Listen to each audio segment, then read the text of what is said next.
muchas veces entendemos las razones como maneras de justificarlo y hay actos terribles que quizá no son justificables. Hay algo, ¿no?, que buscamos razones, pero a la vez creo que cuando no las hay también se agradece de alguna manera. No sé si llamarlo honestidad o sí, simplemente cargar con lo que has hecho de manera brutal. Estás escuchando Radio Primavera Sound, proudly presented by Cupra.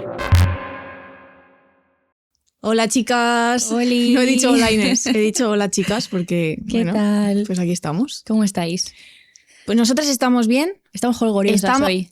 No así como en el último episodio que vinimos destrozadas por la vida, yo tenía mocos, pasaron un montón de cosas.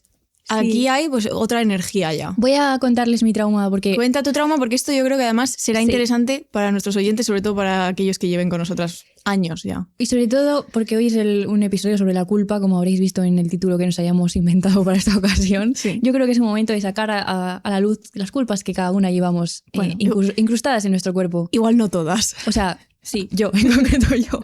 Todas, que soy yo. No, es que Paula comentaba que el episodio anterior estábamos bajas de energía, porque es verdad, Paula estaba malísima, tenía un montón de mocos, habían bombardeado Irán, un señor amarillo. O sea, no se puede comparar yo teniendo mocos con el bombardeo de Irán. No, estoy enumerando las cosas que nos hicieron, nos bajaron la energía. Incluyendo. Yo me iba a Arnedillo en 2 días, yo necesitaba irme de aquí, llevaba aquí 4 semanas, una cosa que nunca pasa, entonces yo necesitaba ya un poco de aire y tal. Bueno, pues estábamos ahí, empezamos a hablar del miedo, nos vinimos abajo y es verdad que era un episodio donde no había mucha energía en el sentido de que había más pues seriedad y estábamos atentas al tema. Bueno, me pegué unos días de rayada es un episodio de mierda, Paula, por favor, que no salga. ¿No te parece que no debería salir? ¿Quién a veces sale de grabar y dice, no lo subimos? Yo, ¿qué coño dices? Llevamos una semana trabajando en el guión. Me pasa mucho. Y lo fuerte es que yo, claro, me he hecho autoterapia, como diría el antiguo grupo que me gustaba, Izal, ahora cancelade. Sí. Pues nada, que he intentado pensar que qué me pasa con esto y claro, es que lo siento como una grieta en mi identidad. O sea, a veces yo grabo un episodio, digo, no he sido lo suficientemente simpática, no he sido lo suficientemente seria, por el contrario, con algunos temas que lo requieren, o no hemos hablado lo suficiente, ha sido demasiado filosófico, ha sido demasiado jolgorioso, no siempre juego ahí en los grises, no en el blanco extremos. O negro. Y entonces lo que creo que ha pasado en ese episodio lo incrusto en mi identidad y pienso, soy seria, soy desagradable, soy no sé qué. Nos acabamos de cruzar con 2 chicas viniendo al estudio, que yo no me he enterado bien porque yo iba hablando y no me he enterado bien de lo que nos han dicho, pero al parecer nos han dicho qué majas sois. Sí, y eso pues me ha venido bien. Claro, pues eso se agradece. De hecho, yo creo que podíamos pagar a esas 2 personas para que siempre se cruzaran con nosotras. Antes de entrar. Yo más lo necesito al salir, pero... Que haya gente esperándonos a la puerta del estudio diciendo, lo habéis hecho bien aunque no hayan escuchado nada.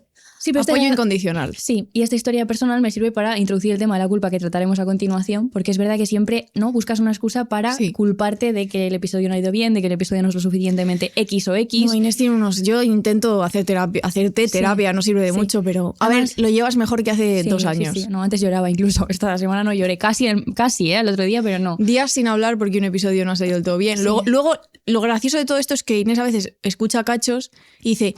Pues no estaba mal, ¿no? Y yo, joder, vaya semana, nos hemos pegado de rayada para luego nada. Sí, además lo triste, y creo que así funciona muy bien la culpa en general con otros temas, es que te culpas porque no vas a cumplir las expectativas de un sujeto que tú te inventas, que si el episodio es serio te va a decir que es demasiado serio, si el episodio es más suelto te va a decir que debe... Es un sujeto que tú te inventas, me refiero. Al otro lado hay un montón de gente, claro, que le parecerá mejor X episodio porque cada uno tenemos nuestros gustos y le gustará más uno que otro. Y yo intento complacer a un sujeto universal al que estoy atada y que es un sujeto que no existe porque cada persona pues experimenta las cosas de una manera. Según mi psicóloga, eso es el personaje que te habla mal. ¿Qué personaje? El que llevas tú dentro. Hija, que te machaca. El personaje. Sí. Ya, yo más bien tengo grietas identitarias en las que no sé quién soy. Pero bueno, una vez pasado este momento de catarsis sobre la culpa. Y es que hoy venimos mejor, chicas. Venimos mejor, yo quiero decir que... ¡Las del gym, ánimo! Mira, me ha contestado gente... Ay, de verdad. Bueno, sí. Voy a citar... 2 personas. Voy a citar Víctor Olazábal, nuestro amigo. Cuando dijimos lo del gym, nos contestó, no finjáis que hay oyentes de punzadas que van al gimnasio. Que sepas, Víctor, si escuchas esto, que nos han escrito varias chicas diciendo, yo soy del equipo gym. Esa gente que está ahora mismo haciendo lo de, ¿sabes? Lo de sentadillas de culo de y tener culo de mente. Sentadillas de mente. Ánimo, vosotros podéis. Una más. De verdad. No, es que de verdad, pareces un monitor de spinning de esos que están como... Me hace mucha gracia esto. Bueno, Que yo Dale. estoy mejor porque he estado en Arnedillo 5 días o 6. Vienes bien renovada de las provincias, le ha dado el aire de la montaña, todas me estas cura. cosas. Y también quería decir, nada más sobre Arnedillo en este momento, solo que en abril vamos a ir a un sitio cada semana. Entonces todavía no hemos anunciado ninguno de estos lugares a los que vamos a ir, pero queremos que sepáis que nos veréis las caritas por la península y fuera de ella. Y un poco en mayo también. Sí, entonces todavía no decimos dónde, pero misteriosas, pronto iremos anunciando poco a poco pues dónde vamos a ir, porque hija, no vamos a parar. Tenemos un directo por semana, yo me voy a morir, yo creo, y tú también, pero al mismo tiempo va a ser bonito. Hombre, siempre el está bien encuentro. encontrarse con la gente. Encontrarse con la gente, sí. Y ya está. Y Una ya vez está. dicho esto, Vamos a ver. siempre que digo una vez dicho esto, es una cita, yo creo, a una parte de la misa que se dice, una vez dicho esto, no sé qué, el cáliz. Pero bueno, ¿podemos por favor dejar No, la misa? Ya hemos explicado que aquí no va a pasar eso de la catolización, pero una vez dicho esto, acabada la cena, tomó el cáliz. ¿No es una frase de la Biblia o algo de eso? De la la lo que liturgia coño de la misa. A mí me suena mucho también ahora que lo has dicho, pero no sé si es una vez dicho esto. Una vez dicho esto, acabada la cena, tomó el cáliz. Yo No sé será por qué. una vez acabada la cena. Bueno, chicas, Bueno, de sí, perdón. que vayáis a misa, Simplemente que me- no habrá mucha gente aquí escuchando que vaya a misa, Me- que nos confirme esto. Sí, no, intento ver mis referencias discursivas de dónde salen, porque a veces incorporas cosas que no Hombre, sabes claro, de dónde sí, vienen. sí, no, pero bueno, totalmente, totalmente. paréntesis hecho, vamos a ello. Y una vez dicho esto, sí, vamos a ello.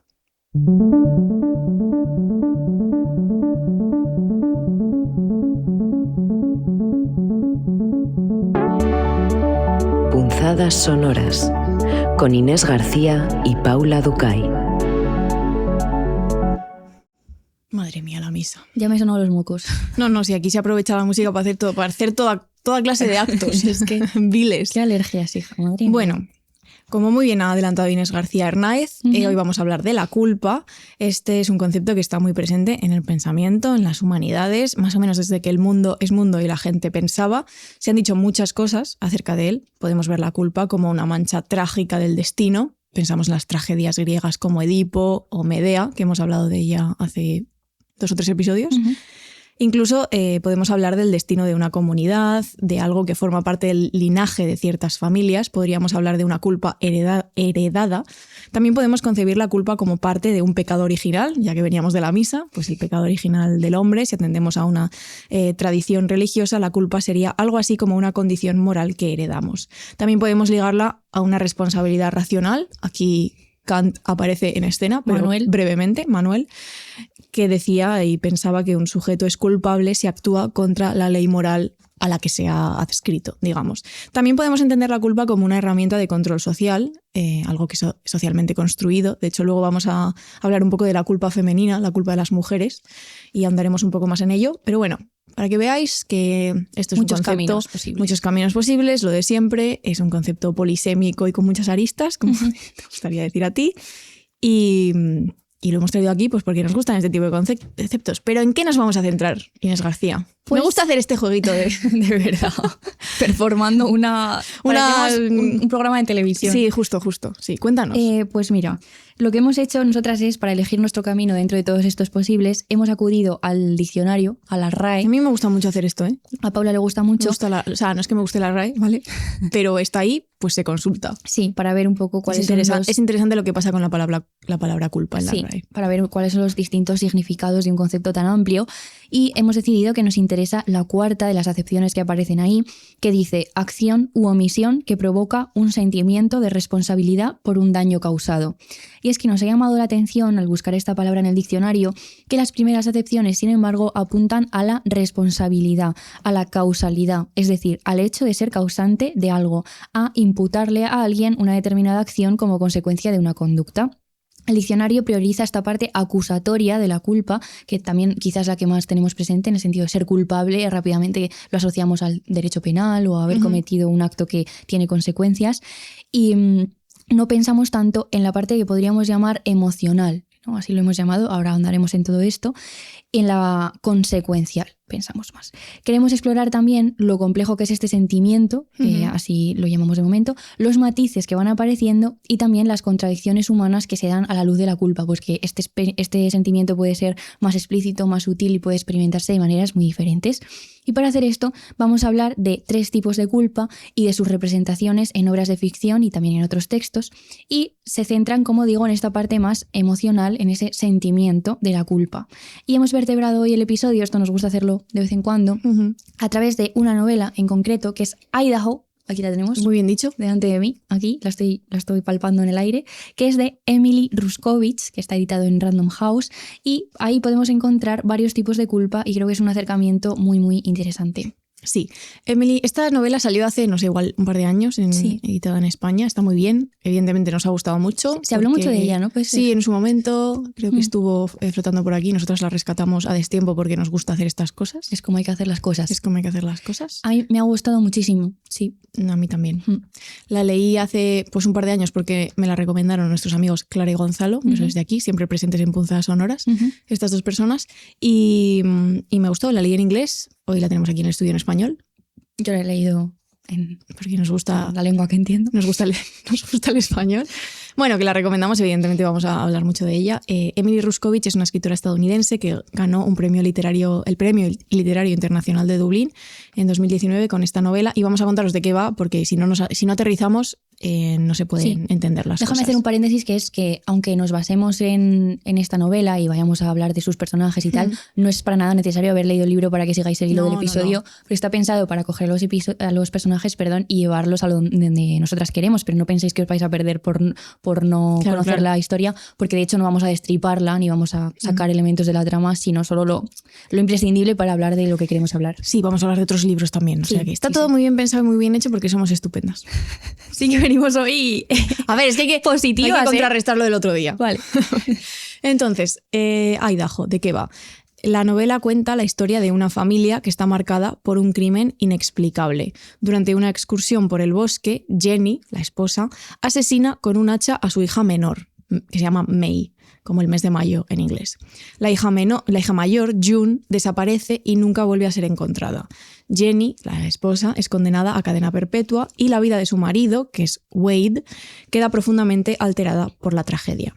Poco después de esto, Wade se casa con Anne, una profesora de canto y piano que intenta, a lo largo de la novela, reconstruir lo ocurrido y comprender la mente de Jenny mientras su marido, Wade, comienza a sufrir un deterioro cognitivo que borra progresivamente sus recuerdos. Es una novela que está construida con muchos saltos temporales y con distintas perspectivas y explora cómo el crimen influye en las vidas de todas estas personas. Los temas que trata son la memoria, porque Wade la va perdiendo y hay mucho con el juego del recuerdo, la culpa, evidentemente, por eso lo hemos traído hoy, la imposibilidad de conocer realmente qué pasó en ese momento en el que Jenny asesina con un hacha a May. También habla de la empatía, de la compasión, de la incomprensión, y creemos que esto liga muy bien con el episodio que hicimos de la compasión difícil, bueno, que no se llama así, pero lo llamo así robándole el título a Chantal Maillard, porque liga un poco con el tema de Medea, que también es una madre que asesina a sus hijos, como bien sabréis. Nos gusta de Idaho que la novela no tiene un tratamiento evidente de la culpa. De hecho, Ruskovich lo que hace es distribuir la culpa entre sus personajes de manera desigual. No todo el mundo sufre la misma culpa, no todo el mundo la sufre en la misma cantidad, digamos.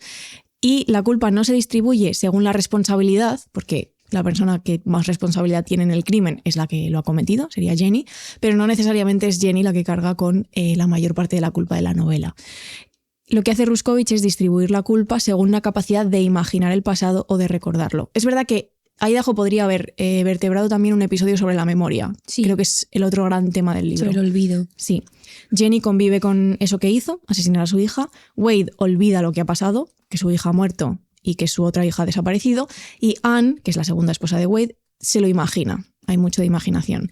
Entonces, en Idaho la culpa no es un fenómeno jurídico, sino más bien un fenómeno moral, psicológico y narrativo, que evidentemente es lo que a nosotras más nos interesa. Entonces queríamos proponeros 3 tipos de culpa e ir haciendo un recorrido a través de los personajes del libro. El primero sería la culpa de la asesina, que sería Jenny. El segundo, la culpa imaginada, que sería la culpa que se vertebra a través de Anne, que es la que imagina todos estos sucesos, aunque ella no estaba allí cuando sucedieron. Y la culpa del superviviente, que está un poco representada por Wade, aunque es verdad que él progresivamente lo olvida. Entonces vamos a hablar de todo esto. Vale. Vamos a empezar. ¿Estás de acuerdo, Inés? Estoy de acuerdo, me parece bien. Vamos a empezar con la culpa de la asesina, que en este caso es Jenny, porque es la culpa más evidente que encontramos en Idaho. Es el personaje que más papeletas tiene a la hora de sentir culpa, ya que ha matado sin explicación aparente a su hija menor, a May, como decía Paula, que se llaman Mayo y Junio. Sí, Mayo y Junio. Y además hay una cosa muy poética y muy bonita en el libro, entre que la mayor se llama Junio y la menor se llama Mayo, y como la niña pequeña tiene un poco de conflicto con eso en el sentido de que ella debería ir después de su hermana. Claro, y bueno, los nombres tienen bastante relevancia. Bueno, eso no lo hemos dicho, pero es un libro con un estilo súper poético. Sí. Está muy bonito escrito. Sí, hay descripciones narrativas súper poéticas, súper bonitas. Y para hablar de este tipo de culpa, vamos a poner en contacto a dos personas que son Jenny y Raskolnikov. En contacto, ¿eh? Protagonista de Crimen y Castigo, que por si alguien no lo sabe, lo escribió Fyodor Dostoyevsky. Un gran amigo nuestro. Un gran amigo últimamente. Y es que queríamos aprovechar que hemos terminado hace poco nuestro club de lectura Grandes Libros sobre Crimen y Castigo, que sabéis que hacemos estos clubs que llamamos Grandes Libros porque suelen ser así clásicos, pero no solo, sino que tiene más que ver con que son libros largos que quizás sola no te leerías, pero que en compañía pues se hace un camino ameno y agradable. Y hemos leído Crimen y Castigo. Por cierto, muchas gracias a todas las que habéis venido. Que habéis sido muchas. Ha sido una experiencia súper guay. Sí, lo hemos disfrutado muchísimo. Sí. Y pronto vamos a anunciar otro Grandes Libros. Lo que se viene. Yo tengo unas ganas de anunciar esto. Ya, yo también. Lo vamos a anunciar ya. Bueno, cuando haya salido este episodio ya estará anunciado. Sí, cruzamos los dedos con que lleguemos a ese anuncio. Sí. Así que bueno, hemos acabado este club Grandes Libros y como hemos leído mucho sobre Crimen y Castigo y hemos pensado mucho acerca de los temas que aparecen en el libro, pues queríamos ponerlo en contacto con Idaho, siendo Crimen y Castigo pues siempre considerado por la crítica y por todo el mundo el gran libro sobre la culpa. Bueno, aquí pone un paréntesis que pone Inés Disagris, que ha puesto Paula. Yo no quiero meterme con Dostoyevsky porque el libro es increíble, pero es verdad que estos son expectativas que cada uno pone en las cosas, ¿no? Y yo siempre había pensado que era una gran reflexión sobre la culpa en un sentido más filosófico o más abstracto, y es verdad que es un libro más bien, creo, fenomenológico en el sentido de la reflexión. No hay para mí tanto una reflexión sobre la culpa, sino que te la pone ahí y entras en la cabeza de la persona que la siente, en su cuerpo. O sea, creo que es más...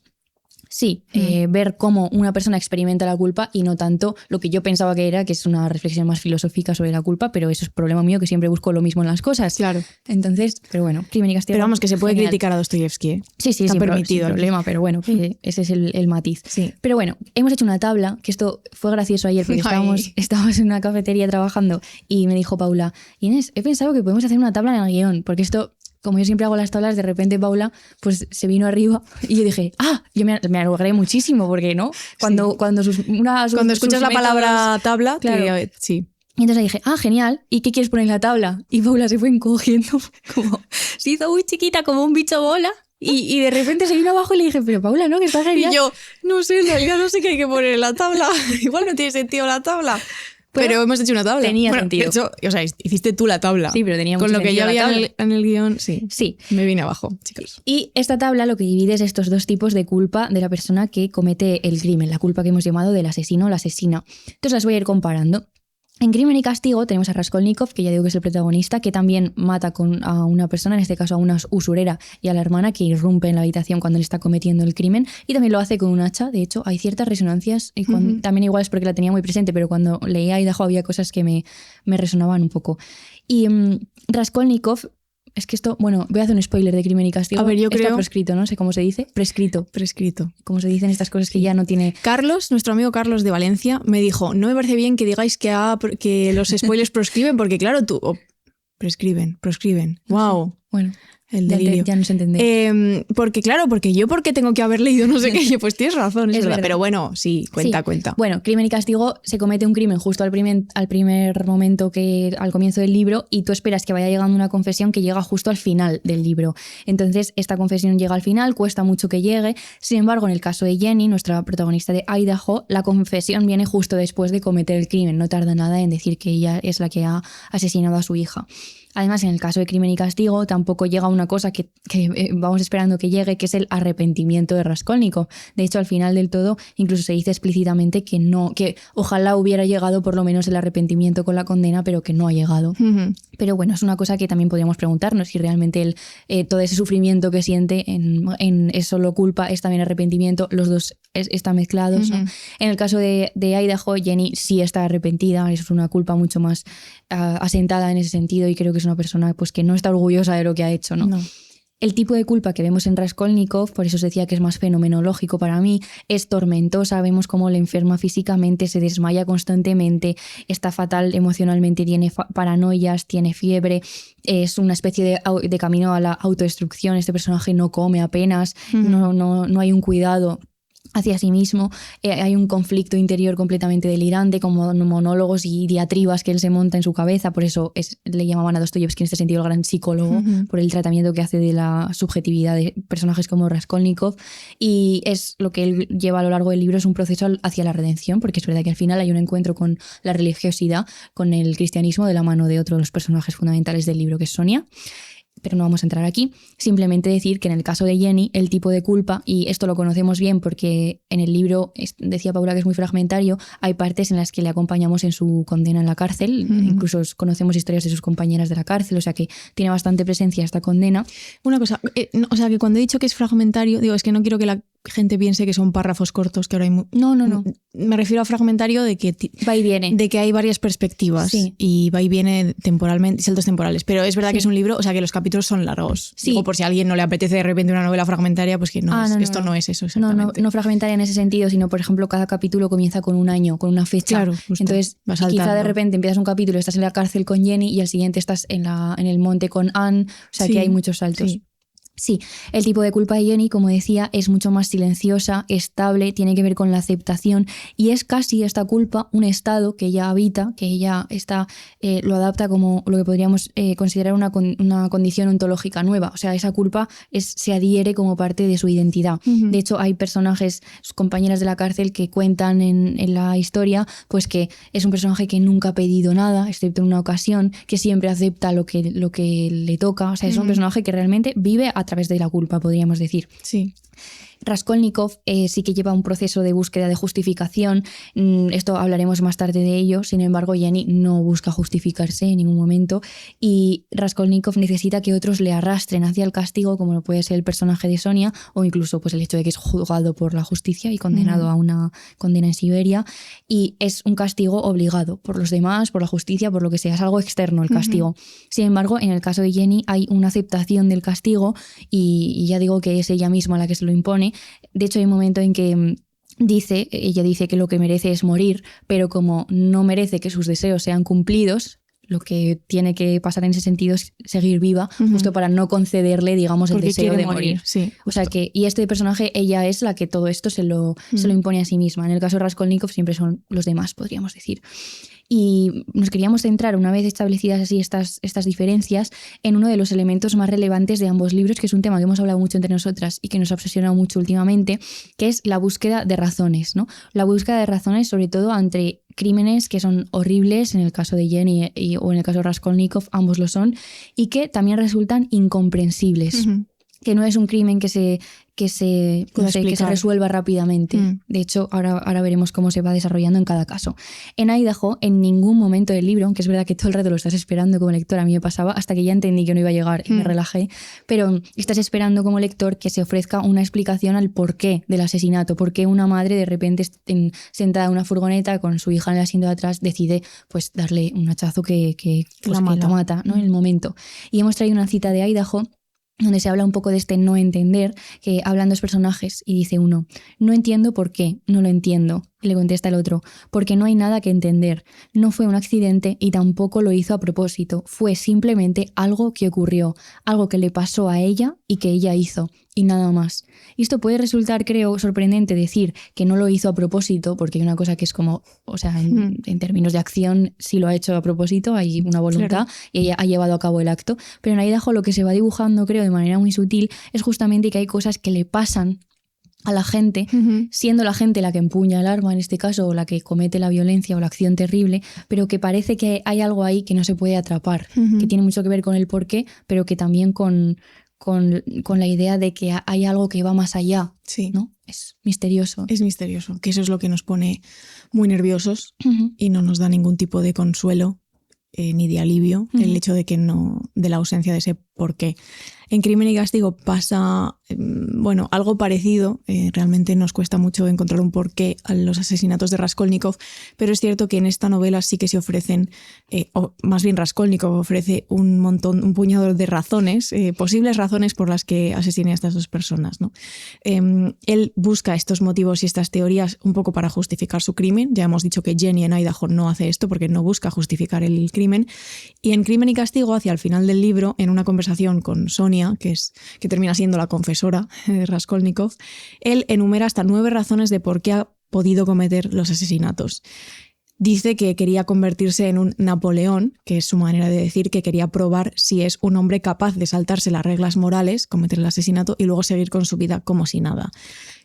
También propone que lo hizo para robar dinero. También dice esta frase que se repite mucho en Crimen y Castigo de solo he matado a un piojo, es decir, poner a la víctima, la vieja usurera, como una criatura inútil, repugnante, dañina, que solo hacía mal a la sociedad y por tanto su asesinato no importa. Además, fíjate que mata a la vieja usurera y también a la hermana porque irrumpe, que la hermana podríamos decir que en este sentido es totalmente inocente.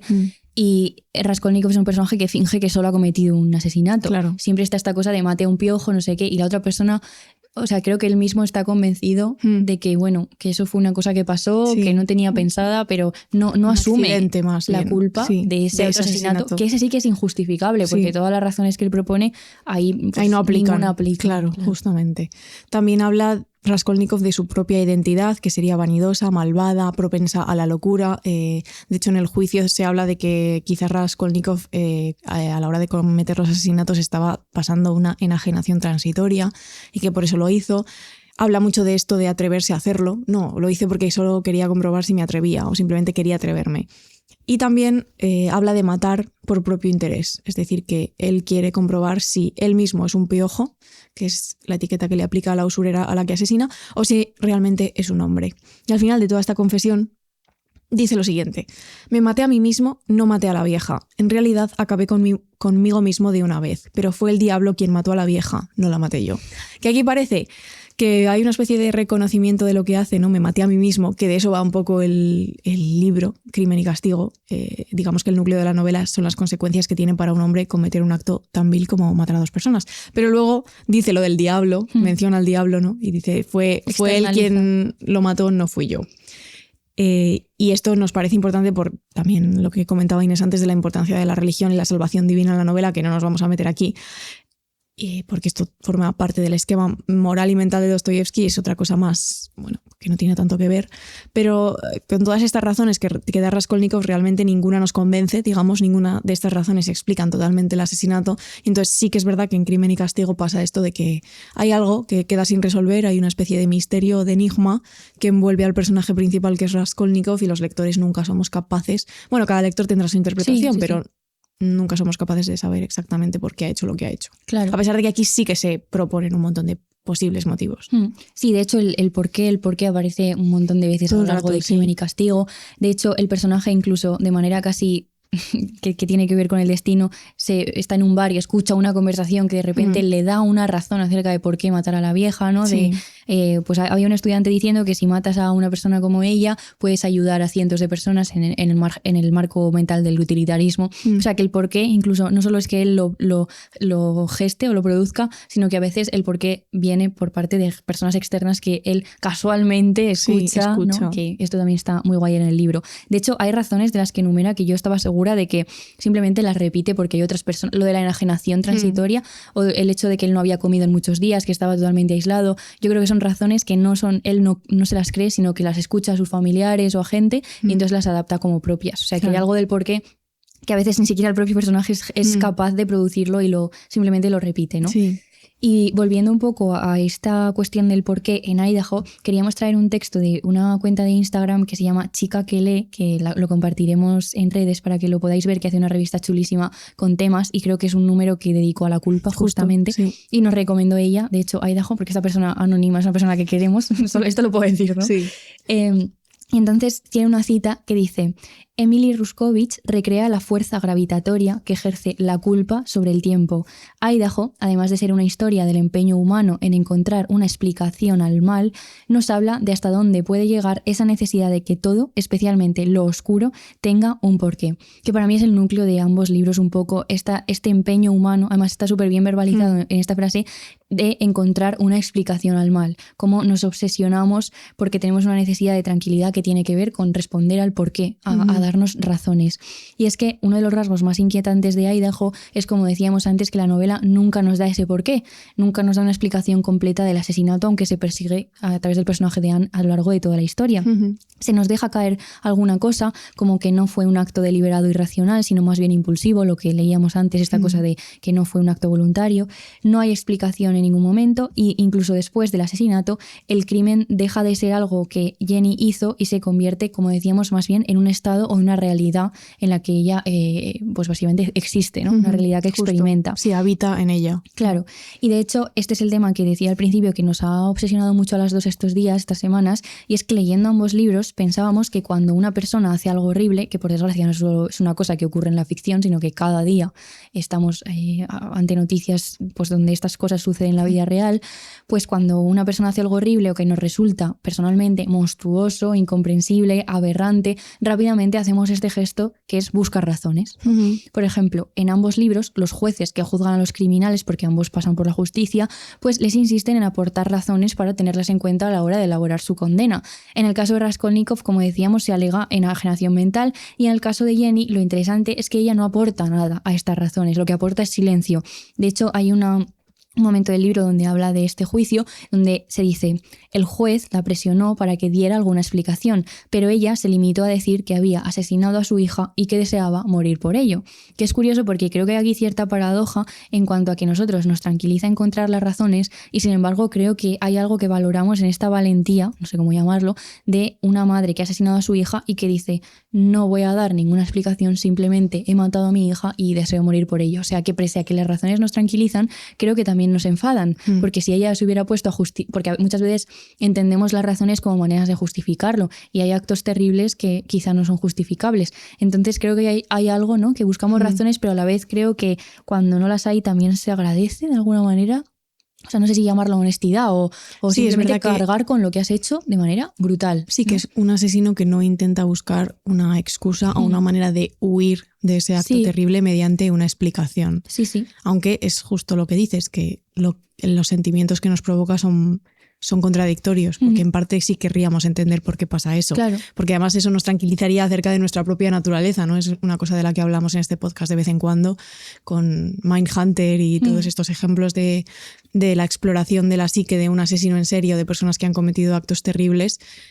Encontrar explicaciones nos tranquiliza, no solo de cara a esas personas, sino de cara a nosotros mismos. Claro, yo creo que esa es la clave, que en realidad no buscamos tanto que las razones se apliquen al otro, sino simplemente una tranquilidad que tiene que ver con no puede ser que el ser humano sea monstruoso en ese sentido y sea capaz de cometer un acto terrible y no sentir arrepentimiento, porque no asociamos eso a lo humano, y sin embargo lo humano también es eso, me parece, por desgracia.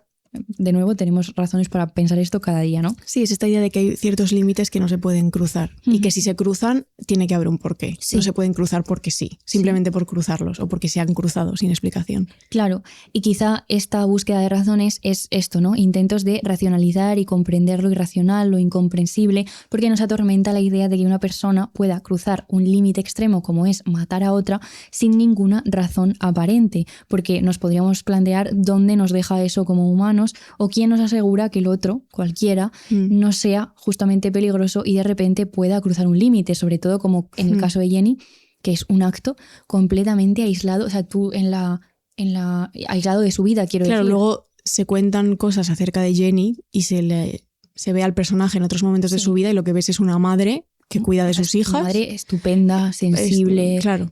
Es una madre, hay escenas como la de cuando las niñas se pelean porque una ya es un poco más mayor y no quiere jugar con muñecas. O sea, una madre realmente tierna, o sea... Sí, sensible ante la vida de sus hijas y lo que les pasa. Sí, me refiero que igual nos consolaría más. ¿Consolaría? Sí, nos consolaría. Sí. Una madre que hubiera tenido signos de violencia o no sé qué, consolaría en el sentido de que quizá lo entiendes más o lo pones en ese contexto de que es una persona pues tal.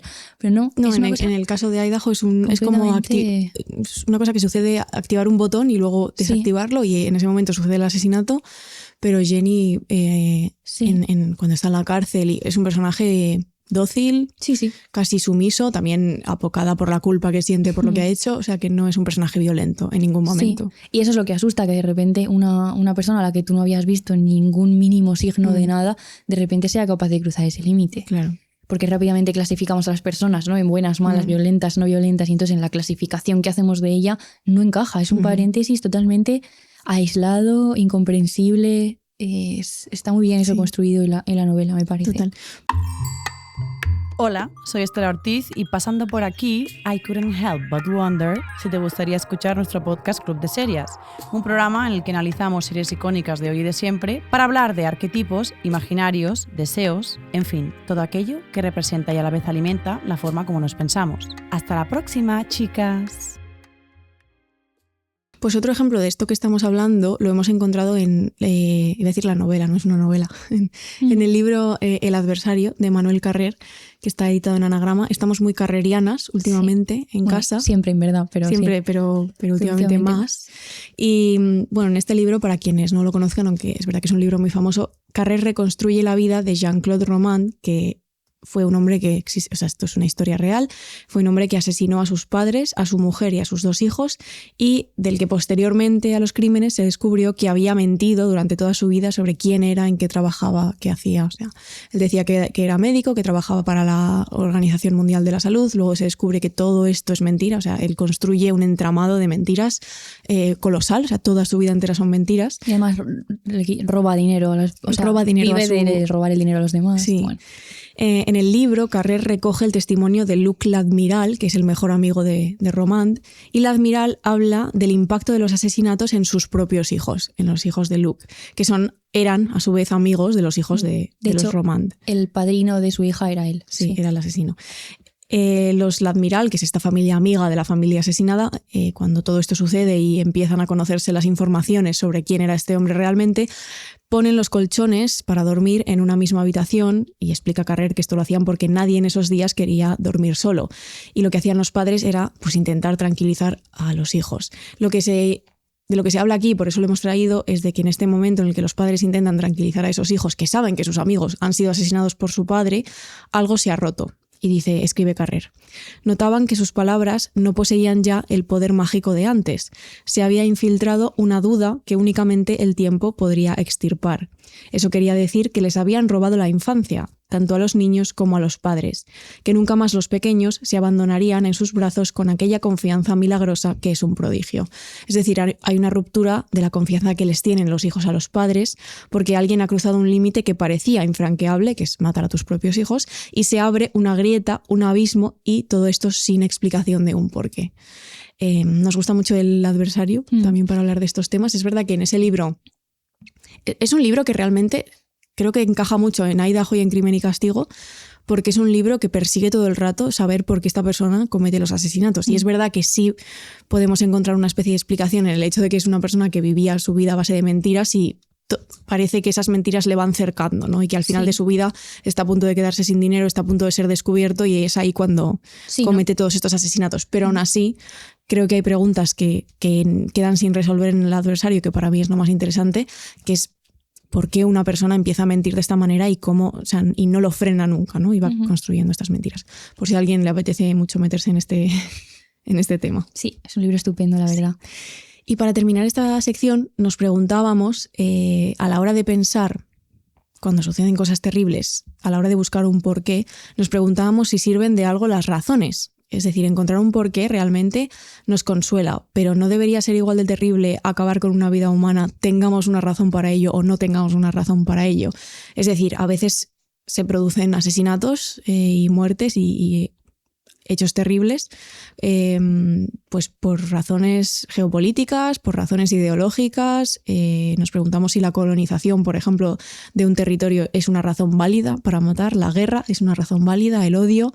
Es decir, hay ciertas razones que los humanos, como sociedades, como comunidades, sí que proponemos para justificar o para explicar matanzas, pero estas razones realmente nos sirven de algo, o el mal sigue siendo el mal de matar a otra persona. Sí, aquí lo pensábamos sobre todo por esta idea de lo que nos asusta, explicar lo monstruoso, lo inexplicable, lo misterioso, pero luego hay otras muchísimas acciones violentas que, o sea, no sé si las razones no sirven, porque una guerra puede a ti no servirte como razón y criticarlo y no justificar todas las muertes que se producen en estas situaciones, pero sí que hay algo en los porqués que en un asesinato que sea individual, que está más marcado, rápidamente ponemos a las personas asesinas como Jenny o Raskolnikov, pues etiquetas, ¿no? Asesino, criminal, horrible, monstruo, tal.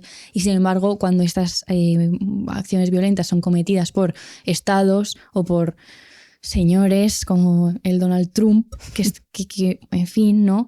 Ahí creo que no sé si le llamaríamos asesino, claramente lo es, ¿no? Sí. Pero creo que es distinto los crímenes estos individuales que se aíslan y que también se mistifican un poco y que estas personas están, se esparce un aura de, no sé, de misterio. Y sin embargo, con esos otros sujetos que ejercen la violencia y que acaban con otras vidas, parece que las razones se buscan mucho más rápido, como cuando le dijeron a Donald Trump algo así como ¿por qué quieres Groenlandia? Y dijo porque la necesitamos. Sí. Tú fíjate qué razón. O sea, ante que otra persona te dice que es una necesidad, y sin embargo sirve, ¿no? Sí, o sea, sí, que creo que hay razones que buscamos con mucho más ahínco para intentar ver que lo humano no es monstruoso, pero es que lo humano es monstruoso se demuestra cada día sí. en todas esas otras muertes y otras acciones violentas que sin embargo parecen estar mucho más justificadas por razones. O sea, la guerra no debería ser una razón válida, ¿no? Por ejemplo, y sin embargo distinguimos entre razones válidas y razones no válidas o simplemente buscamos razones. O sea, que creo que hay mucho que pensar. Preguntas, sí. Queríamos ahora pasar al siguiente tipo de culpa que vamos a explorar, que es la culpa imaginada. Queríamos hacer esto a través del personaje de Anne, que en Idaho, lo recuerdo por si alguien no recuerda la trama. Anne es la segunda esposa de Wade, que es este marido al que asesinan a su hija y su otra hija desaparece. Y Anne vive obsesionada con el pasado. Lo que ella hace en la novela es intentar reconstruir el crimen y la vida anterior de su marido, sobre todo cuando él empieza a sufrir demencia temprana y empieza a olvidar lo que ha pasado. Anne es un personaje que se siente culpable de su papel en la historia de la familia, a pesar de que realmente no ha hecho nada malo. Ella apenas conocía a la familia cuando sucedieron los asesinatos. Era simplemente la profesora de piano de Wade, del marido.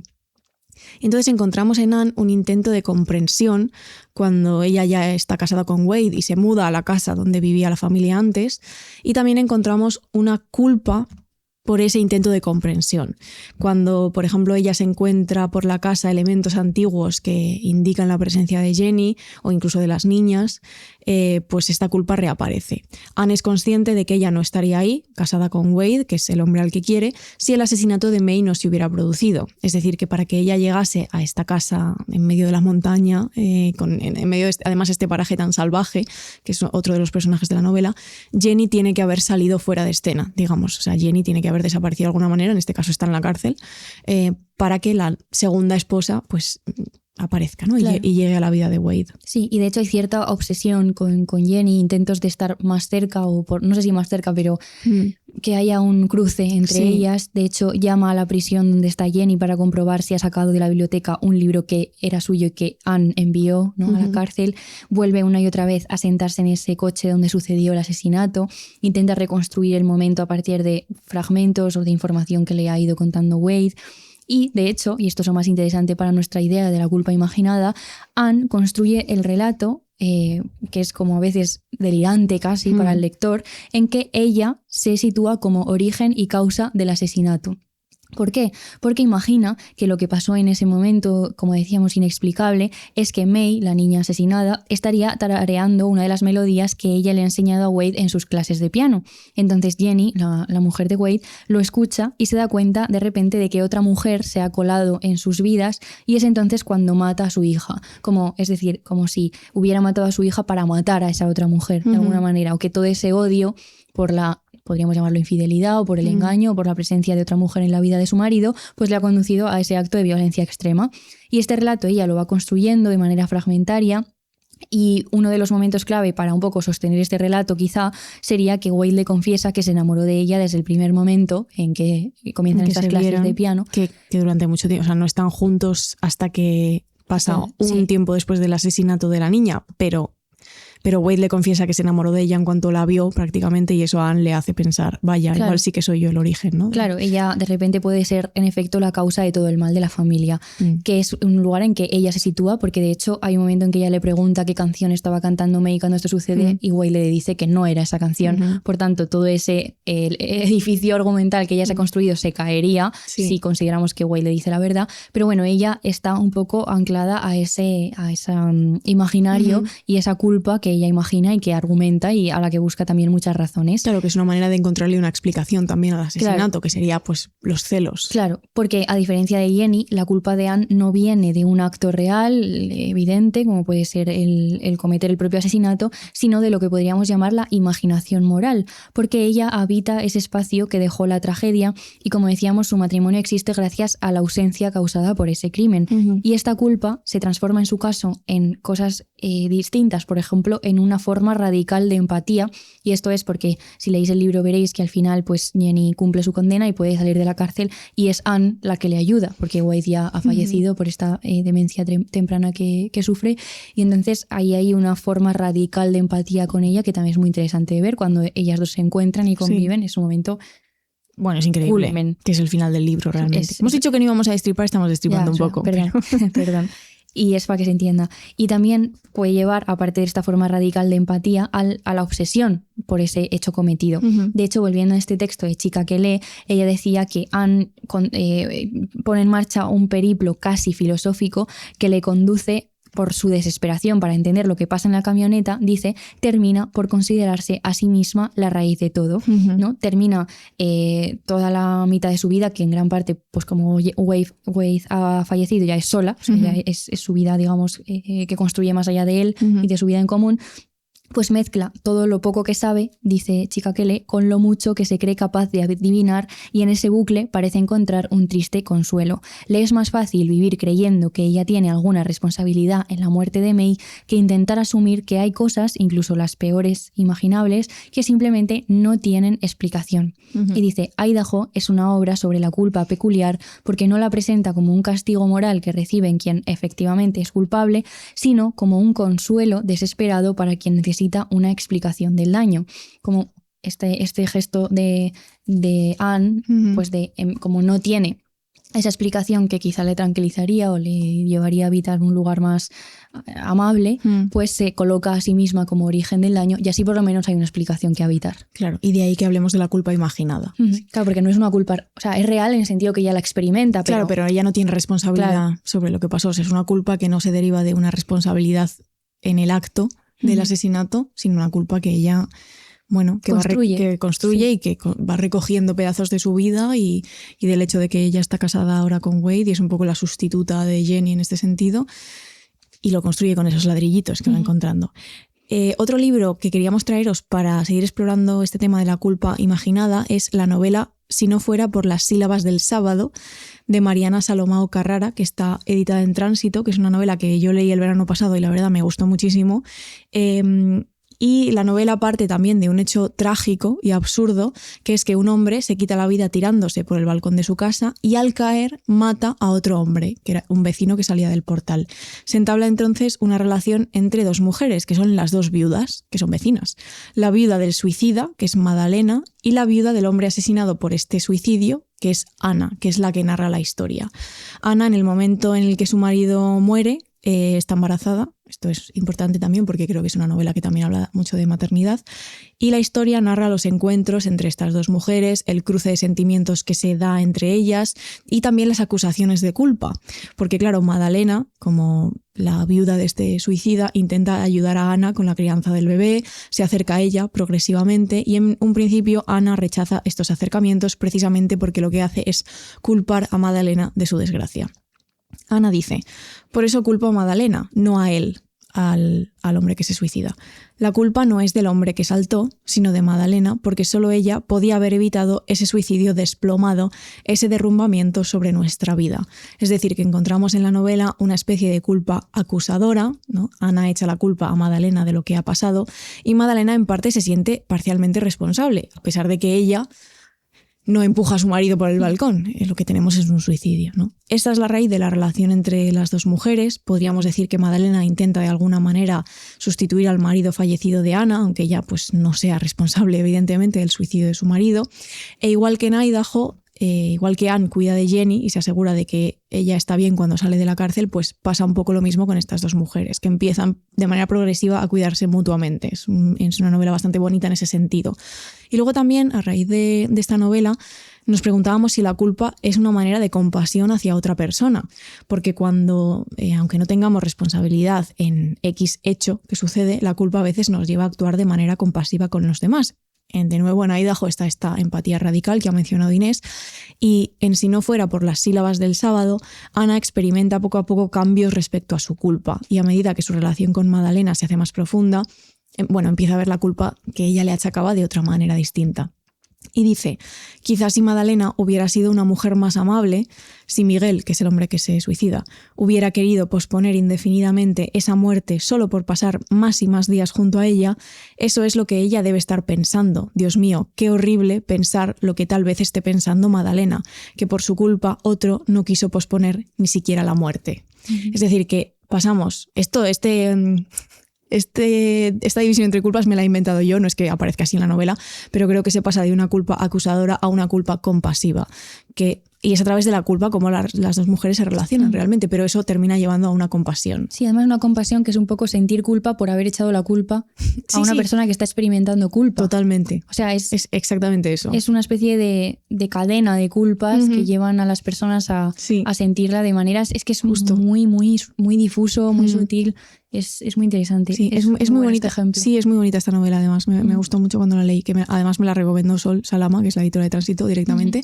Me la dio en la Feria del Libro el año pasado diciendo, Paula, tienes que leer esto. Y yo, oído, cocina. Siempre hay que hacer caso a los editores y editoras. Hice caso en agosto y me alegra poder hablar de ella, la verdad, en el podcast. Sí, y ya para resumir un poco esta parte en que hemos hablado de mujeres que sienten esta culpa que podríamos llamar imaginada, aunque también hemos visto la acusatoria, la compasiva, pues pensábamos en una cosa que ya todas sabemos, o sea, esto lo ha dicho mucha gente, pero creo que hay que seguir diciéndolo, que es que la culpa es un gesto femenino.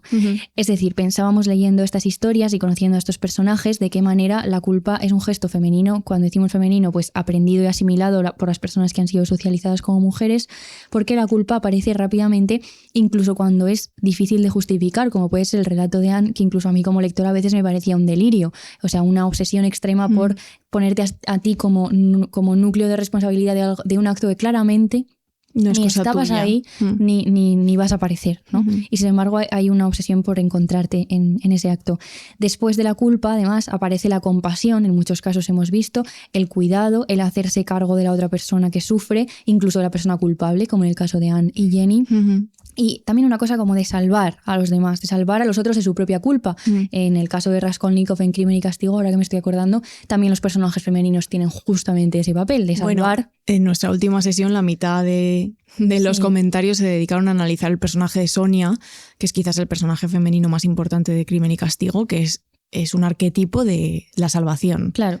Que además no solo salva sobre todo al otro de su propio sufrimiento, de un sufrimiento que es suyo y que además pues el arrepentimiento no lo encuentra, y sin embargo ella quiere hacer ese papel de llevarle de la mano hacia él, e incluso a él se le considera asesino y ella ejerce la prostitución porque es la única manera que encuentra de sostener a su familia, y se les pone un poco en el mismo nivel, ¿no? El asesino y la prostituta. Sí. O sea que también se la culpa en un sentido también muy cristiano, anclado pues a la Inmaculada Concepción y a la pureza y todo este tipo de la virginidad y todas estas cosas. Incluso se igualan culpas que claramente no son lo están mismo, separadas por un abismo, ¿no? Pero bueno, ahí hay una cosa que creo que es muy intrínseco de los personajes femeninos y que sin embargo no vemos que ocurra lo mismo en los personajes masculinos. En el caso de Wade, que luego al final vamos a recoger esto y ampliarlo un poco más, pero no me parecía atravesado por la culpa imaginada, me refiero, de la misma manera que Anne, por ejemplo, por haberse casado tan rápido después de que se sucediera esta tragedia, por haber sentido algo por otra mujer estando casado, cuando él dice me enamoré de ti desde el primer momento,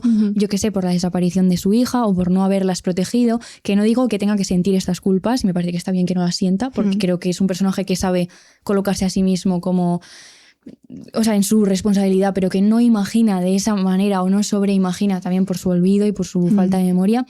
pero creo que no lo hace, ¿no? Sí. Que en comparación con Anne, sí. Anne o con otros personajes femeninos. Creo que es un gesto que tenemos muy asimilado, que salta rápidamente, este gesto de ponerte en el centro del sufrimiento, situarse incluso como origen del mismo cuando no tiene sentido hacerlo, ser el foco del dolor o vigilarse permanentemente examinando las propias acciones, teniendo en cuenta no si tienen que ver con lo que queremos hacer, sino con si coincide con los que los demás harían o con lo que se supone que hay que hacer. Y esto es una cosa que es mi culpa, ¿no? Como he explicado al principio, que es nunca vas a sentir, o sea, siempre te vas a sentir culpable si quieres cumplir las expectativas de otras personas, que tiene cada uno las suyas, por supuesto. Claro. Entonces, sí. Lo de cumplir las expectativas y la culpa creo que es una cosa muy bajada al terreno y a la cotidianidad. Creo que es una cosa que muchísima gente experimenta y me atrevería a decir que más las mujeres que los hombres, aunque bueno, no tengo un estudio en la mano que lo diga, pero... Yo sí.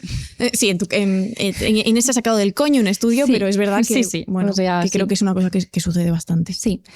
Y para pasar ya a nuestro último tipo de culpa, ¿no? Después de la asesina y la imaginada, pasamos a la culpa del superviviente, que sería nuestro tercer personaje, que es Wade, que es la culpa de quien sobrevive al crimen, pero lo pierde todo, ¿no? Él ha perdido a sus 2 hijas y también pues, a su mujer, que han cometido este acto terrible. Y es la persona claramente más directamente implicada en la tragedia después de la propia Jenny, pero por su enfermedad la está olvidando. Wade no recuerda qué sucedió, pero el trauma sigue presente en su vida de diferentes maneras. Es como que no olvida no recuerda los hechos, pero siente dolor cuando recuerda ciertas cosas. Anne se obsesiona, por ejemplo, con que Wade no vea a niñas, que no esté en contacto con niñas, no vaya a ser que de repente se le active ese recuerdo. O, por ejemplo, hay estímulos que provocan reacciones muy violentas contra Anne. Hay un inicio de una narrativa vital que es nueva y una memoria vital en la que las 3, Jenny, June y May, pues nunca han existido, ¿no? Claro, porque que también olvida todo. Claro, hay una cosa de que no se puede sentir culpable, pues porque el olvido hace que ese sufrimiento pues cambie, ¿no? No desaparece, pero cambia. Claro. Y queríamos aprovechar este personaje de Wade para hablar de un concepto de psicología que se llama justamente la culpa del superviviente. Sí, esto es súper interesante. Hemos leído un artículo que se llama Culpa del superviviente, un enfoque cognitivo, de varias investigadoras de la Universidad de Oxford, que cuentan que la culpa del superviviente es un fenómeno psicológico que es real, en el que una persona que ha sobrevivido a una tragedia siente que su supervivencia a esa tragedia es algo injusto. Esto suele aparecer en personas que se han visto expuestas o que han presenciado la muerte y siguen vivas a pesar de ello. Muchas veces estos supervivientes se sienten responsables de las muertes y del daño causado a otras personas, incluso cuando no tenían ningún poder o ninguna influencia en esa situación vivida cercana a la muerte. Hay una percepción por parte de estas personas que siguen vivas de haber recibido un beneficio o un regalo que es para ellos moralmente problemático, que es este propio seguir con vida. En un primer momento, la culpa del superviviente se consideraba un síntoma de estrés postraumático. Esto se empieza a estudiar en los años 80 y aquí se ve la influencia en la investigación de los testimonios de los veteranos de la guerra de Vietnam, que juraría...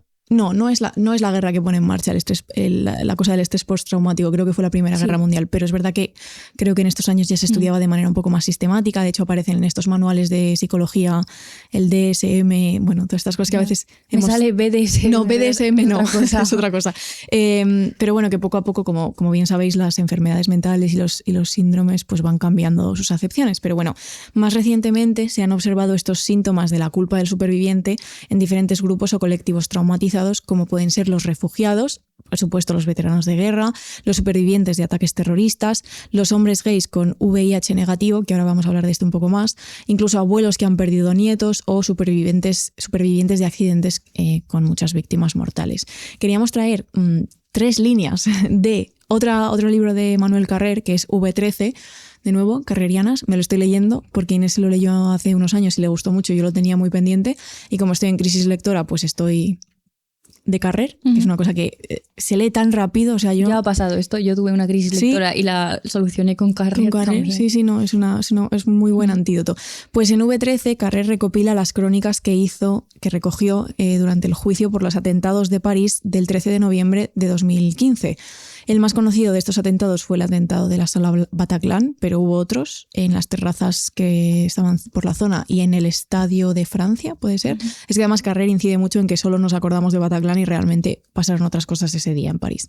La cosa es que en un momento dado él habla de la culpa del superviviente. Dice: la culpa que reconcome a quienes sobrevivieron es por haber sobrevivido. Porque ellos han muerto, ¿por qué yo estoy vivo? Para algunos, la culpa se ha encarnado. Tiene una cara que les obsesiona. La cara de alguien que pedía ayuda, al que quizás podrían haber socorrido y no socorrieron. O sea, que es una cosa muy presente, creo, como muy contemporáneo y muy actual. Y queríamos profundizar, además de mencionar, a Carrer con esto de la culpa del superviviente, de quien sobrevive a un ataque terrorista, queríamos profundizar en uno de los casos de culpa de superviviente que a mí más me han llamado la atención cuando empecé a leer sobre ellos, que es la culpa que aparecía en la epidemia del SIDA en los hombres que daban negativo en la prueba del virus. Uh-huh. Y ahora cita el texto, que está en inglés. Perdón, es el síndrome del superviviente y no sé cómo traducir esto. Algo así como... Bueno, tú di el libro. No, perdón, el libro. Se llama In the Shadow of the Epidemic, Being HIV Negative, que es algo así como en la sombra de la epidemia, ser seronegativo. Uh-huh. ¿Vale? Y luego ya es verdad que hay un capítulo en concreto que es sobre la culpa del superviviente, que si lo queréis buscar, pues está ahí. Está ahí, sí. Flotando, en algún sitio está. Sí, y el autor se llama Walt Odets, que es un psicólogo clínico y escritor que ha escrito sobre estas experiencias psicológicas y sociales de los hombres homosexuales en sus comunidades. Y Odets expone en este capítulo que el síndrome del superviviente está presente en la epidemia psicológica que afectó a las comunidades de hombres gays seronegativos, o sea que no tenían VIH, y sostiene que la comunidad gay de los años 80 y 90 vive una situación traumática comparable a una guerra o a un genocidio local, en el sentido de que tienen que vivir la muerte de amigos, parejas y miembros de la comunidad constantemente. Entonces, esto generó una epidemia psicológica, decíamos, paralela a la epidemia del virus, por un duelo constante, ansiedad y depresión, sensación de vivir rodeado o amenazado por la muerte, pero también, y esto es lo que nos interesa, la culpa por estar vivo. Por eso decíamos que la culpa del superviviente es un aspecto muy destructivo en esta epidemia, uh-huh. Porque dentro de esta culpa hay una negación, que es ¿por qué debería sentirme culpable si lo pensamos racionalmente, pues no es mi responsabilidad la enfermedad de otro, ni tampoco su muerte. Y aún así aparece un deseo de haber muerto en lugar del otro, una sensación de responsabilidad por la muerte o un sentimiento incluso de no merecer la supervivencia. Hay una dificultad de quienes padecen este tipo de culpa también, que esto siempre lo hace más difícil, de comunicar esto que están atravesando, ¿no? O pedir ayuda o contárselo a otra persona. Y el autor explica que muchos hombres experimentaban sufrimiento incluso cuando recibían un resultado negativo en la prueba del VIH. Y esto es porque quienes estaban libres del virus convivían con quienes sí lo tenían e incluso, por desgracia, en muchas ocasiones iban a morir. Y se da una convivencia extraña y paradójica en este límite entre la vida y la muerte. O sea, ellos se plantean cómo van a relacionarse con sus amigos y parejas ahora que saben que no tienen el virus, cómo hablar de cosas banales que no sean la enfermedad, ¿no? Cómo te relacionas con ese lugar en el que algunos tienen que convivir con la posibilidad de la muerte o con la enfermedad. La certeza de la muerte. La certeza de la muerte. Y tú sabes, digamos, pues diciéndolo así como que te has librado y cómo cargas con esa culpa de justamente ocupar ese lugar y no el de la certeza de la muerte. Y de hecho contaba el autor que se daban incluso conductas autodestructivas que estaban vinculadas justamente con esta culpa porque los supervivientes se imponen una especie de castigo. Por ejemplo, sexo sin protección tras la muerte de amigos, abuso de sustancias, sabotaje económico profesional, incapacidad para planificar el futuro, evitación de relaciones estables, es decir, que son personas que se quedan estancadas en esa culpa y que quizá también hay una cosa cuando te libras de lo que para otros es la certeza de la muerte, que es cómo vivir entonces esa vida casi regalada. Justo. Es una vida que es un regalo y también puede ser mucha presión ver cómo disfrutas, digamos, de ese regalo que a ti te han dado y que a tantas otras personas no. Claro, justamente, sí. Queríamos ahora, ya para ir cerrando, volver un momento a Idaho, porque habíamos empezado a hablar de la culpa del superviviente a través del personaje de Wade, y es verdad que hemos querido explorarlo con algunos ejemplos pues, más contemporáneos y también más aterrizados, que no están tan anclados a una narrativa de ficción. Pero volviendo al personaje de Wade, nos preguntamos si carga realmente con algún tipo de culpa, porque es el único personaje masculino del libro que tiene un papel así protagonista y es el único personaje que olvida, porque tiene esta enfermedad que es la demencia temprana, que además la hereda de su padre y de su abuelo. Esto le termina matando, pero realmente él podríamos decir que vive sin una culpa real los últimos años de su vida. Es verdad que la culpa, o no sé si la culpa, pero el dolor por lo que ha pasado se manifiesta con esas acciones violentas contra su mujer, contra Anne, y a veces él recibe estímulos que no sabe muy bien cómo gestionar. Es como que no recuerda lo que le ha pasado, pero hay cosas que le hacen daño a causa de estos asesinatos y él pues tiene maneras de expresarlo, pero que claro, están atravesadas por la enfermedad. Pero es verdad que fallece antes de que Jenny salga de la cárcel y por tanto no tiene que tampoco hacerse cargo de ella ni preocuparse por esto. Sí, también creo es que en este personaje para mí veo mucho más dolor que culpa, quizá justamente por lo de que no pone en marcha este mecanismo de la culpa imaginada ni está obsesionado con colocarse a sí mismo en el centro del acto de Jenny, pero sí que creo que tiene un profundo dolor que luego pues por la enfermedad se manifiesta de maneras incontrolables, violentas, difusas, pero creo que es más puro sufrimiento que el sufrimiento que le genera a Anne la culpa imaginada, que se carga, ¿sabes? Es como un dolor en el caso de Wade para mí inevitable, ¿no? Lo que te ha pasado es una cosa que... Terrible. ¿Cómo vas a superar eso en algún momento? E incluso la enfermedad, o sea, actúa sobre ti, pero sigue ahí ese dolor que no...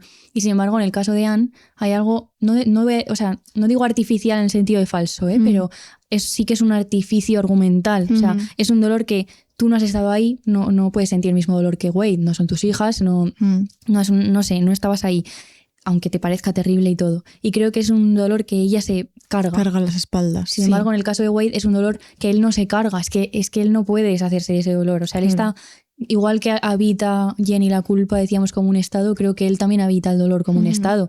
Porque, por ejemplo, el dolor que supone que tu hija desapareciera en ese momento en que ve cómo su madre asesina a su hermana, la niña desaparece y también hay una línea argumental en el libro que es como pues conviven con que esa niña puede estar viva en algún sitio y encargan carteles con su cara y bueno, hay una cosa también ahí de intentar ver cómo sería su retrato actualmente después de un montón de años. Creo que ese dolor para él es insoportable, pero no es un dolor que él se ponga, sino que es un dolor que él... Sí, que le viene dado por lo que pasó. Le rodea. En cambio, Anne se coloca ahí. Sí, y es verdad que él olvida y no tiene presente los hechos terroríficos que pasaron y en cambio Anne los recuerda, o sea, los recuerda, los imagina todo el rato, los tiene presentes todo el rato. Esas imágenes y ese preguntarse qué ha pasado y por qué. Sí, también hay una diferencia, creo. Él ha estado ahí, ha visto esa furgoneta, ha visto... Y creo que también hay aparte de que la enfermedad en este caso le hace olvidar, creo que también un mecanismo de protección es ir borrando, o sea, intentar que esas imágenes no estén todo el rato en tu cabeza. Y sin embargo, en el caso de Anne, no estaba ahí, no tiene esas imágenes e intenta obsesivamente imaginarlas. Claro. Es que son gestos completamente opuestos de lo que supone haber estado ahí y no haber estado ahí. Pero también el no haber estado te genera una obsesión... O sea, por lo radical. Sí, porque además nunca vas a llegar a ello. Sí. O sea, estás todo el rato persiguiendo una cosa, pues eso, a la que no vas a llegar. Sí. También nos preguntábamos por qué el único personaje masculino del libro es el que olvida y si podríamos interpretar esto como una reflexión sobre lo que decíamos antes de la culpa como un gesto femenino y esta carga de cuidar hasta en la situación más peculiar y más extraña, como es el caso de Anne cuidando de Jenny, por ejemplo. Y hasta aquí nuestro recorrido por la culpa, chicas. Queríamos cerrar un poco pues recordando que solemos pensar la culpa desde lo penal, como hemos visto con las acepciones de la RAE, por ejemplo. Hay un organismo externo, ya sea un tribunal o un tribunal divino religioso que te culpa de algo y tiene mucha relación la culpa con la responsabilidad, pero es verdad que hemos querido explorar una culpa pues más personal, más emocional, que puede albergar matices y que puede aparecer en situaciones muy complejas donde no está claro cuál es la naturaleza de la culpa. Hemos visto que puede ser un estado, puede ser una ficción, puede ser una imposición, puede ser un proceso, puede ser muchas cosas. Como siempre decimos, este ha sido nuestro recorrido. ¿Podría haber otros? Muchos otros. ¿Pero hemos elegido este? Sí. Estaba pensando en Crimen y Castigo. Es que siempre hay que pensar en Crimen y Castigo. Que cuando estabas contando esto estaba pensando, fíjate que creo que lo valioso de Crimen y Castigo es que te deja claro, aunque sea a través de un aparataje argumental religioso, porque es lo que Dostoyevsky pensaba y sentía y tal, creo que te deja claro que tú eres culpable en el momento de cometer el acto y que da igual, en este sentido, las otras acepciones de la RAE que decías, pues da igual que un tribunal te diga, eres culpable, en efecto. Eso ratifica una cosa que tú ya deberías sentir. O sea, ahí hay una cosa de cuando tú cometes el mal ya eres culpable. Sí, que es la clave un poco. Aunque no te pongan la etiqueta de ello, porque en el caso de Crimen y Castigo hasta el finalísimo, no se la ponen. Sin embargo, él ya está siendo culpable. Quizá por eso todo el sufrimiento. O sea, que creo que también eso es interesante. Y aquí, pues ya estaría. Pues ya estaría. Culpables, ¿eh? Tú Sí, tienes somos. culpas, Inés. Ya, a ver qué me invento hoy de este episodio para martirizarme toda la tarde. No, hombre, no me digas esto. No, pero es broma. No me es digas broma. esto. Pues nada, Paula, hija, ¿qué hacemos? Ya nos vamos. Pues nos vamos, pero, o sea, volvemos. Qué pena, ¿eh? En 2 semanas volvemos. Es que estoy ya, fíjate que queda un mes todavía para que nos vayamos de viajes por ahí. Queda sí. mucho. Y sin embargo ya estoy echando menos el estudio. Pero nos queda una grabación en estudio Nos queda una. todavía. Sí, me pone muy contenta ir por ahí porque está genial y conocer a gente y conocer lugares es increíble. Pero es verdad que, hija, el estudio, El aquí estudio tiene lo echamos de menos, sí. su madriguera, Sí. que se está a gustito. Di que sí, es verdad, es verdad. Pero bueno, chicas, nos veremos por ahí, nos escucharemos por aquí todo, porque los episodios que hagamos por ahí, pues también los tendréis en vuestras orejas. disponibles, grabados, los directos, todo. Así que ¿De qué nada, vamos a hablar? No se sabe. Es todo un misterio. ya es verdad. Bueno, sí, sabemos alguna cosa. Pero yo quería hacerme la misteriosa. Vale, vamos a hacernos las misteriosas, no vamos a revelar.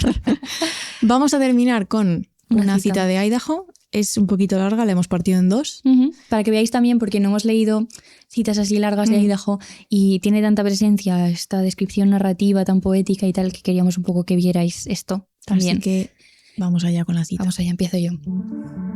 Es un pensamiento y no es un pensamiento. Es la fricción y el desplazamiento tensos de los elementos. El calor, el crujido de la maleza, la fatiga de los brazos, el interminable trayecto entre baches, el camino de tierra lleno de surcos que los zarandea y los empuja contra las ventanillas, fisuras que se abren y ellos no perciben, el estrépito de los leños en la caja de una camioneta, las telarañas y los cortes en las piernas finos como telarañas. Las gotas de sudor que escuecen en los poros abiertos, los alfilerazos de las picaduras de los tábanos, el aire enrarecido entre ella y su hija en el asiento de atrás.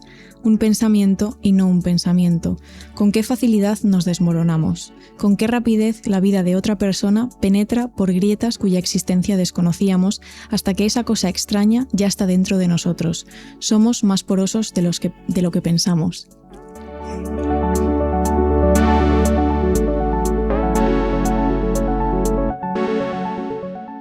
Estás escuchando Radio Primavera Sound, proudly presented by Cupra.